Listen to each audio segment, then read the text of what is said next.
भैया एक लड़का है जो इस दुनिया से मतलब ही दुनिया से बहुत परेशान हो गया है। अच्छा। तो वो अपनी माँ से कुछ कहता है, ऐसा क्या कहता है? कि दुनिया बुरी है अपनी गोद से उतारा क्यों है। क्या बात है? दुनिया बुरी है अपनी गोद से उतारा क्यों है। माँ मैं बुरा ही अच्छा था मुझको सुधारा क्यों है। तूने झुककर चलना सिखाया है, लोगों ने खराब रवैया दिखाया है। याद है ना मैं अंधेरे में कैसे डरा करता था, तेरे निवाले से ही तो पेट भरा करता था।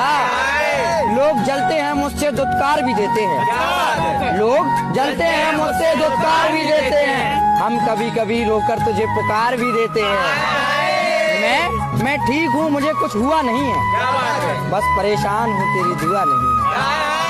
और मेरे बाल बिखरे थे इनको संवारा क्यों है। मेरे बाल बिखरे थे इनको संवारा क्यों है। माँ मैं बुरा ही अच्छा था मुझको सुधारा क्यों है।